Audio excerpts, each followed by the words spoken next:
నేను ఎస్ఐ గారిని, సిఐ గారిని అందరినీ రెస్పెక్ట్ చేస్తాను, అందరిని గౌరవిస్తాను. డిఎస్పీ గారితో కూడా మాట్లాడాను, మేము వెళ్ళిపోతాము. కాకపోతే ఎందువల్ల ఆపుతారో అర్థం చేసుకున్నాను. ఇప్పుడు నేను తాత నాన్నమ్మ సమాధికి వెళ్దాం అనుకుంటున్నాను. అండ్ అదొకటే దండం పెట్టుకుని వెళ్ళిపోతే పండగ పూట పెద్దల పండగ, ఆ దండం పెట్టుకుని వెళ్ళాలని. అండ్ అంటే ఇక్కడ ఏమైపోయిందంటే అండి, చాలా చిన్నపిల్లల బిహేవియర్ స్టార్ట్ అయిపోయింది. జనరేటర్లో చక్కెర పోయడం అండ్ హోర్డింగ్స్ ఉంటే ఇక్కడ నాది, లోకల్ ఎమ్మెల్యే నాని గారిది, సీఎం గారిది అందరు కలిపి మా హోర్డింగ్స్ అన్ని పెట్టుకుని ఉంటే అన్ని ఇక్కడ ఈ 2 కిలోమీటర్ రేడియస్ లో మొత్తం అందరూ ఉన్నారు. ఈరోజు పొద్దున కూడా డే టైంలో అంత ఫుటేజ్లు ఉన్నాయి మా దగ్గర, అవన్నీ మీకే ఇస్తాం, దయచేసి మీరు అది చూడండి. అంటే హోర్డింగ్లు కూడా తీసే ఎందుకు అంత లెవెల్. నేను తమ్ముడినే కదా, నేను కూర్చొని మాట్లాడదాం అంటున్నాను. నేను తప్పు చేస్తే కూర్చొని పెద్దల ముందు కూర్చొని పెట్టి మాట్లాడినాను.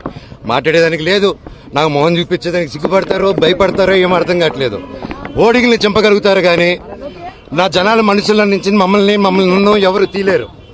అండ్ ఇది నా ఊరు, నా బంధువులు, నా పల్లెటూరు, నా జనాలు.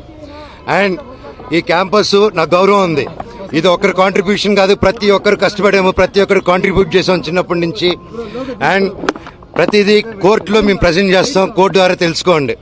అంతేగాని కోర్టులో ఉన్నప్పుడు ఇలా ఫోర్స్ చేయడం, మా జనాల్ని, మా ఫ్యాన్స్ని, మా ఫాలోవర్స్ని బెదిరియడం, మీరు ఇక్కడికి వస్తే లాఠీ చార్జ్ చేస్తారని బెదిరిస్తూ ఉన్నారు. మేము ఇక్కడికి వస్తాం సార్, వస్తే లాఠీ చార్జ్ చేస్తాం. ఎందుకు లాఠీ చార్జ్ చేస్తారు సార్?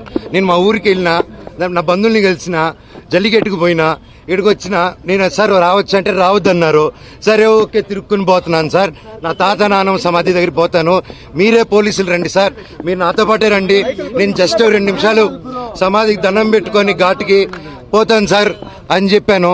ఆ పర్మిషన్ తీసుకొని సార్ వాళ్ళతో వెళ్తాను, అది రానిస్తే ఓకే, లేకపోతే ట్రై చేస్తాను. అక్కడి నుంచి స్టేషన్కి వెళ్ళి నేను నా తరపున కంప్లైంట్ పెట్టుకుంటాను. Thank you.